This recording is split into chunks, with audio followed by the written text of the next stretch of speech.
Have you ever wanted to be on a movie set or wondered about the process? Have you ever thought about how interesting it would be to talk to actors, producers, and see everyone doing their part in a large choreographed effort to create a fictional world for the world to see? Well, we can't place you on the set of a movie physically, but we can bring you along with us and give you a sidelines feel of what it was like to film Jeepers Creepers 3, because we were there.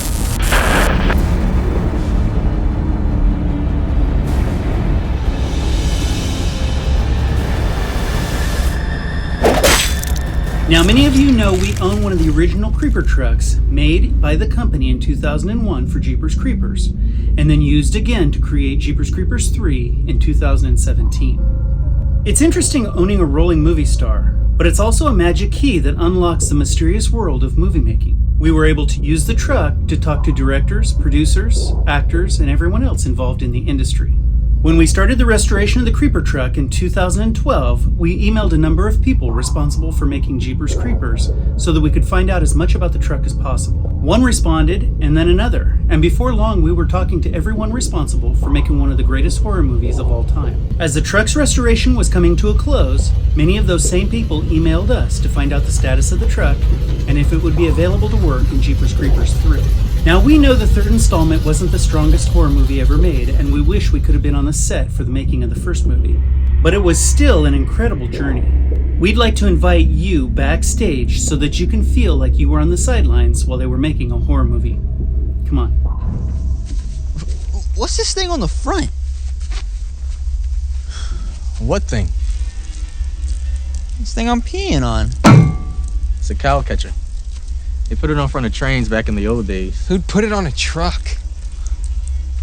This thing is made up of so many different parts. After a long journey from Central California to Jackson, Louisiana, we arrived at Village Studios. We were already on the road when they told us they were going to push back a week, so we actually arrived a week early.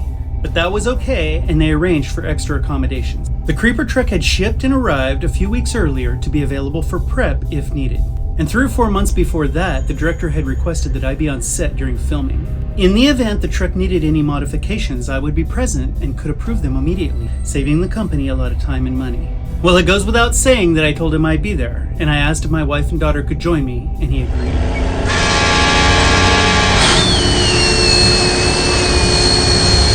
Mikey, come in! Michael, don't shoot at the goddamn truck! Mikey! We rolled through the front gates of Village Studios. The place was a theme park. So many historic buildings, it was absolutely beautiful. We parked and we entered an office area where we were instantly greeted by First Assistant Director Jonathan Zimmerman. He was expecting us and he was very interested in hearing about the truck. He introduced us one by one to everyone in the room, who turned out to be the department heads. It was literally a room full of desks where everyone was busy carving out a schedule and making sure every need was met for the first day of filming. They all took time to greet us, and there were many of them that were already fans of the Creeper truck. Jonathan escorted us out of the office over to several large sound studios nearby. The first had many of the set pieces, like the giant Hooks Feed and Supply sign, Galen's Windmill, and the Mather's Mailbox. There were road signs, trellis, plants, bushes, just about anything you could imagine that would be needed to make an upcoming monster movie. Then we were led to a second building. Inside there were multiple police vehicles, a SWAT van, the Hooks truck, Addison's truck, and of course, our Creeper truck. There were also pieces of another 1941 Chevrolet cab-over engine that we let them use. They were building a much larger box behind it as an interior set for the Creeper's truck, allowing ample room for cameras, lighting, and actors to be inside the truck. I offered to help if any of the departments wanted volunteer work. The art department and transportation took me up on my offer. I guess they figured my work restoring the Creeper truck was resume enough. I got to work in prep for a monster movie. This was really amazing on a very childish level. But back to introductions, we met a lot of busy people that day. We were shown where everything was, and we were told we could come and go as we pleased. They gave us the key code for the front gate at Village Studios, and they told us to make ourselves at home.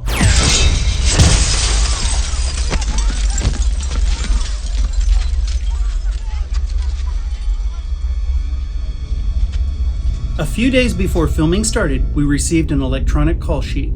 This was a multi-page document which had the name of every person in every department with their phone numbers, a detailed set of instructions for conduct on set, a shoot schedule, directions to the first filming location, as well as every scene they would shoot on day one. The first scene to be filmed was the sheriffs chasing the creeper. The title at the top of the sheet read Day 22. This was the code name given to this production. They would post small signs on roadways directing cast and crew to the filming locations. The name Day 22 was a way of keeping the public from knowing that there was a Jeepers movie being filmed locally.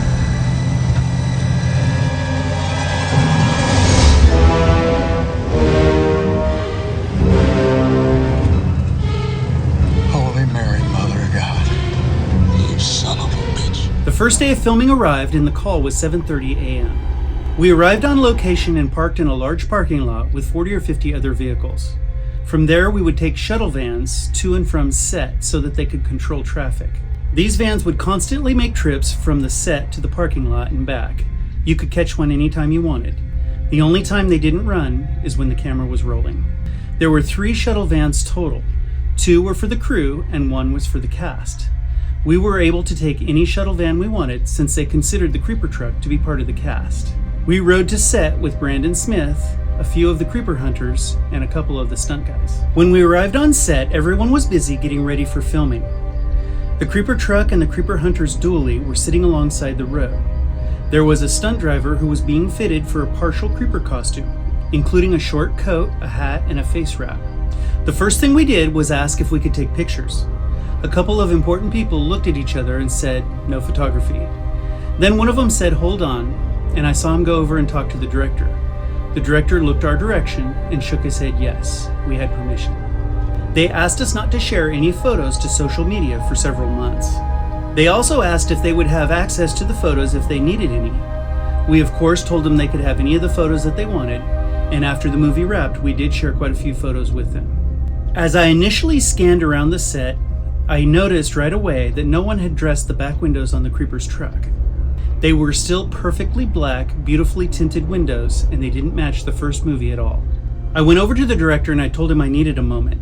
Now, understandably, he was very busy, probably answering hundreds of questions. He said, "Not now, Tom." I insisted and he gave in, and I told him about the situation. He was very grateful, and his words to me were, "Take care of it." So that's what I did. No pressure. There was less than an hour before filming began. I found a set dress guy that I had met earlier in the week. He seemed to be one of the less busy people on set, so I asked him for his help. After all, I didn't have any supplies with me. We found some baby powder and some spray paint, and we made those back windows match the first movie. I really thought the aging we did that day would be temporary, but it's still on the truck and holding up fine.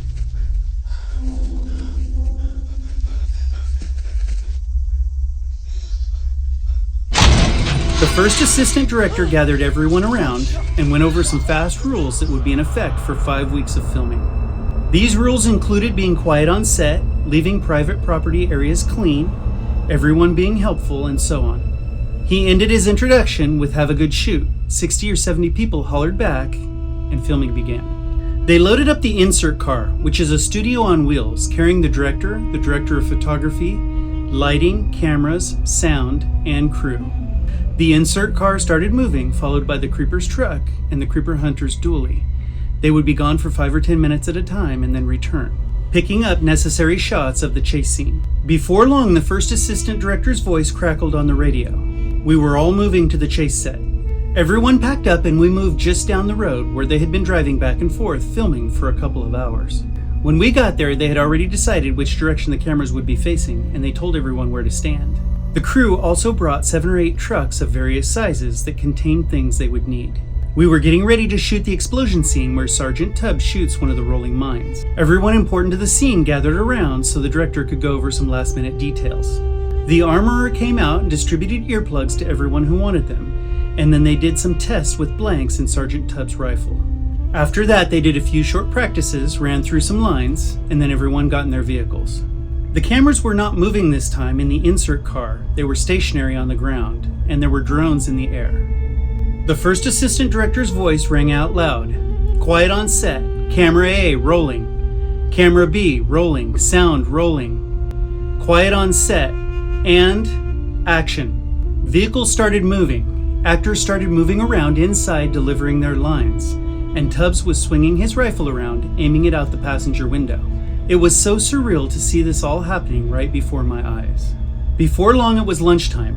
We all caught shuttles back to the company food truck, surrounded by plenty of tables. This was no ordinary food truck. Everything they served was gourmet. One time we even had lobster. Part of our deal was that we would be fed twice a day like everyone else on set, and we ate like kings. We would get breakfast if we were there early, and we would receive an elaborate meal for lunch.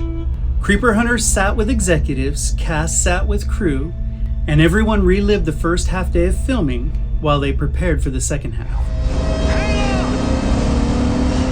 Give me a coffin of that son of a bitch! Take his tire out!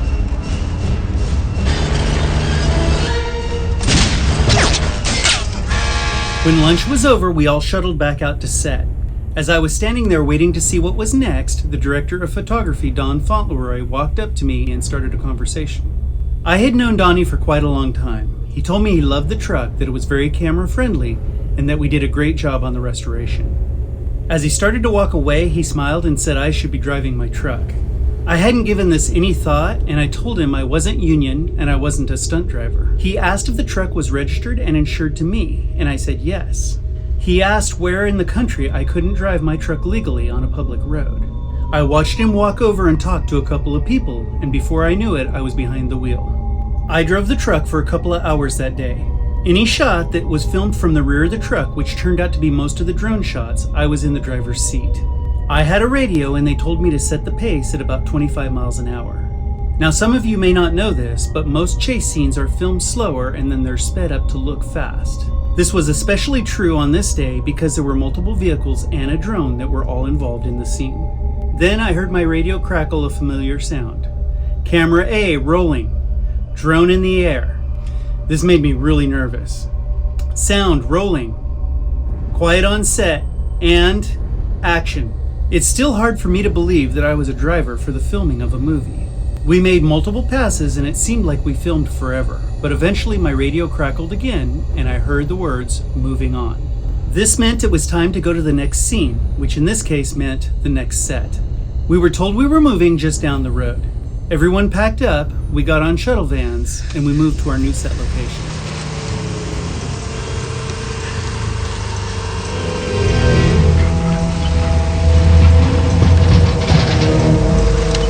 Danny!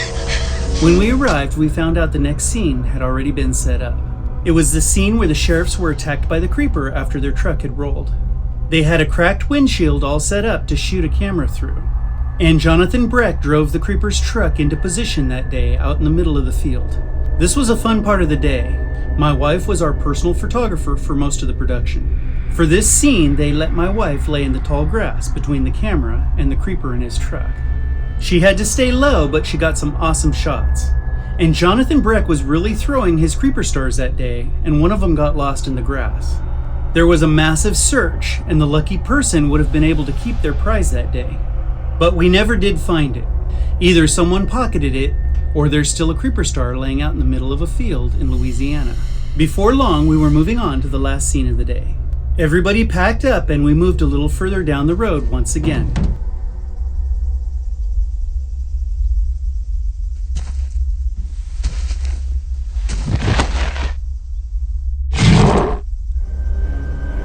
We were getting ready for the scene where Red's pee is found by the creeper on his front bumper. They saved this shot for golden hour, pun intended, where the sun is really low in the sky and everything is very beautiful. After they did several takes, we wrapped for the day.